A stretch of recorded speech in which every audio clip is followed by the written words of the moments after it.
Episode 12 spiced things up as Oliver learns that Dinah, Rene, and Curtis are working with Vigilante, and that puts both sides at odds with each other. Hi guys, my name is Jobi-Wan Kenobi, and welcome to a channel in a galaxy far, far away. If you're finding me for the first time, I do weekly Star Wars, Marvel, and DC videos. Hit that subscribe button with notifications on to be on alert for future videos.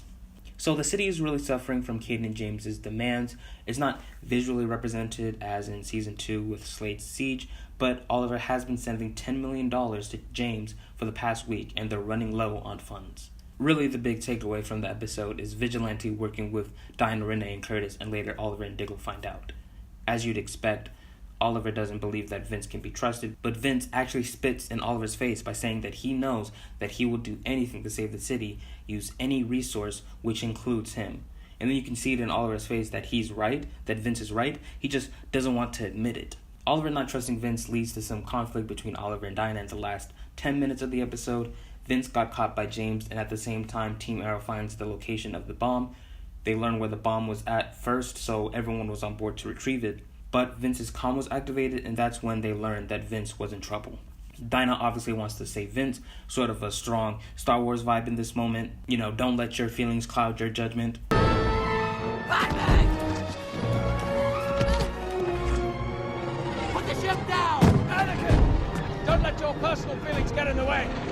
Follow that speeder! So obviously, Oliver puts the safety of the city over one man's life, a man who stated that he can handle whatever predicament he was in because he got himself into that mess. But then Dinah calls BS and states that if it was Felicity or Lila, Oliver and Dig would rush over to save them without a debate. So Dinah decides to go it alone, but Rene and Curtis decide to back her up. The rescue op doesn't go as planned. It was revealed that Vince didn't activate his comm, it was actually James, and then boom! Vince is dead at the hands of Black Siren.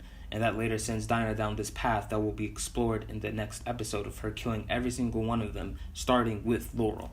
So I'm really looking forward to this version of Dinah. I don't think she'll kill Laurel, but I'm hoping that she gets pretty close to doing so.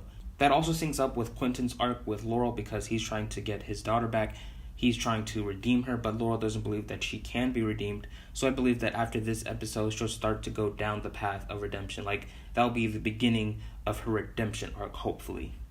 The flashbacks were okay. It was basically just a parallel between the past when their undercover mission in Sonus's crime family failed to the present day where Vince's undercover op and James's crew failed as well. Besides from that, we learned that there's actually another snake on Team Cade and James.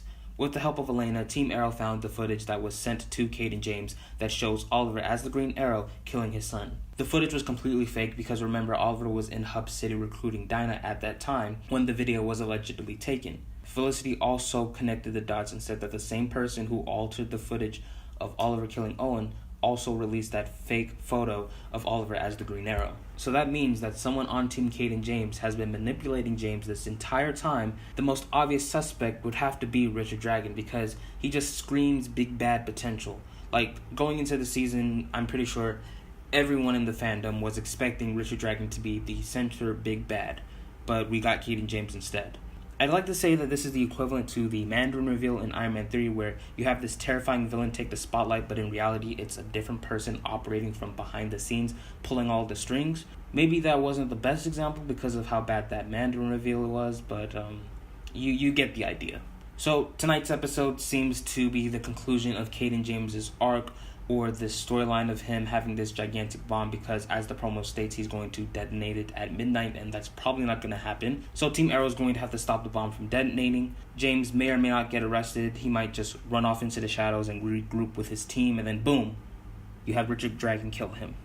I think giving Dragon that opportunity to kill James would be really good just to present himself as a more terrifying person than what he is now. Like right now, he's not terrifying at all. He's just like a minor villain. But if you give him that big moment where he kills this fake big bad or like the current big bad, then that gives him some bonus points to his already devious plan of manipulating James.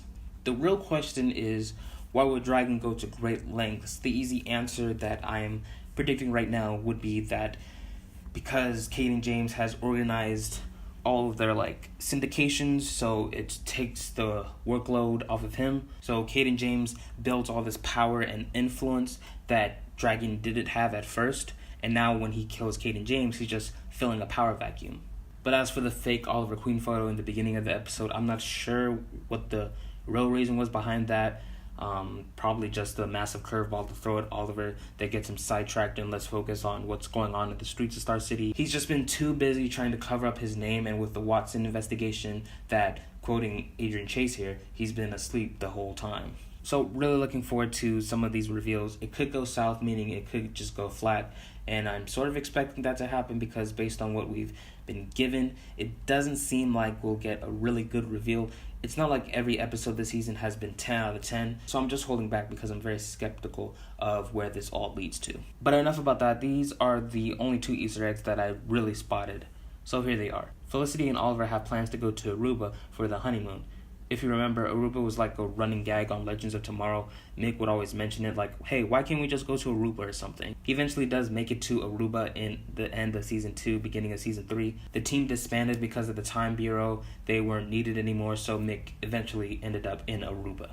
Last, Sean Sonis reappeared, but that's not really the Easter egg I'm going to talk about. The Easter egg is that I found out that the actor who plays Sean in this episode was on Smallville, and he played the Dark Archer in an episode.